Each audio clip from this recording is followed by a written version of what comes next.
Kollapur Jagadgirigutta police station లో media సమావేశం ఏర్పాటు చేసిన ఏసీపీ హనుమంతరావు బంగారు దుకాణాల్లో దృష్టి మరల్చి చోరీలకు పాల్పడుతున్న ఓ మహిళల దొంగల ముఠాను జగద్గిరిగుట్ట పోలీసులు అరెస్ట్ చేశారు. ఇక వివరాలకు వెళ్తే ఖమ్మం జిల్లా గోకరాజుపల్లికి చెందిన బొజ్జగాని జ్ఞానమ్మ, బొజ్జగాని దీనమ్మ, బొజ్జగాని నాగేంద్రమ్మ, వెంకటరమణమ్మ, బాలసాని అశోక్, బాలసాని వెంకటపతి వీరందరూ కూడా నిందితులుగా పేర్కొన్నారు. జగద్గిరిగుట్ట పోలీస్ స్టేషన్లో ఆగస్టు 27 ఒక అటెన్షన్ డైవర్షన్ కేసు అయింది. అట్లా మూడు జ్యువెలరీ షాప్స్లో మొత్తం 5 అఫెండర్స్ కలిసి ఈ యొక్క అటెన్షన్ డైవర్షన్ కేసు చేయడం జరిగింది. అవి వాళ్ళు మదిరాకి సంబంధించినటువంటి ఇరుకలకు సంబంధించిన గ్యాంగ్ వాళ్ళందరూ కూడా, ఆ ప్రొఫెషనల్స్ వాళ్ళందరూ కూడా వాళ్ళు ఎట్లా చేస్తారంటే అక్కడ ఒక వెహికల్ ఎంగేజ్ చేసుకొని ఇక్కడికి వచ్చి ఆ వెహికల్ ఒక చోట పెట్టి ఆ టీమ్స్ 5 టీమ్స్ అయితే రెండు టీంలుగా విడిపోయి జ్యువెలరీ షాప్స్కి వెళ్ళి వాళ్ళు ఏదైతే ఒరిజినల్ జ్యువెలరీ ఉంటుందో దాన్ని ఆ ప్లేసుల్లో పెట్టి వాళ్ళకి తెలియకుండా వాళ్ళకి సిమిలర్ ఐటమ్స్ రోల్డ్ గోల్డ్ టైప్లో ఫేక్ బంగారం ఐటమ్స్ దాంట్లో పెట్టి వాళ్ళు ఆ వస్తువులు తీసుకొని వాళ్ళు ఎస్కేప్ కావడం జరుగుతుంది. అట్లా వీళ్ళు చాలా కేసులు ఇన్వాల్వ్ అయ్యారు. ఎస్పెషల్లీ మన దగ్గరే జగద్గిరిగుట్ట పోలీస్ స్టేషన్లో 3 కేసులు ఉన్నాయి.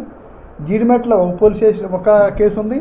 అట్లాగే రాచకొండ చైతన్యపురిలో కూడా ఒక మీద కేసు రిజిస్టర్ చేయడం జరిగింది. వాటితో పాటు ఇంకా ఇవి కాకుండా ఒక్కొక్కరి మీద వీళ్ళందరూ అక్యూజులు కూడా ఒక్కొక్కరి మీద 12 కేసులు ఉన్నాయి. ఈ పాత కేసులు కూడా ఈ 3 మన దగ్గర 5 కేసులు కాకుండా వీటితో పాటు పాత కేసులు కూడా ఒక 12 కేసులు ఉన్నాయి.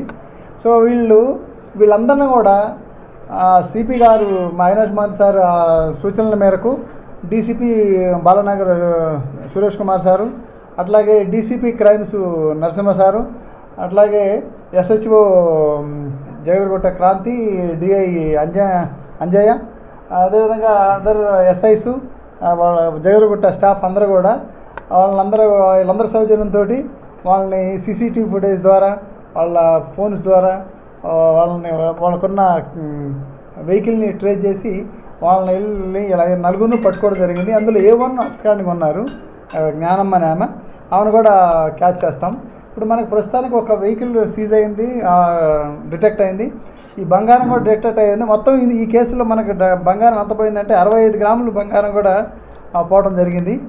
వీళ్ళని మిగతా వాళ్ళని కూడా మనం పట్టుకుంటే మనకి బంగారం కూడా డిటెక్ట్ అయ్యే అవకాశం ఉంది. ఇది డెఫినెట్గా దాంట్లో ఆ విధంగా మేము ఇది ఏదైతే ఫర్దర్గా ఇన్వెస్టిగేషన్ చేసి ఆ లేడీని కూడా పట్టుకుంటాం, మిగతా బంగారం కూడా డిటెక్ట్ చేస్తాం.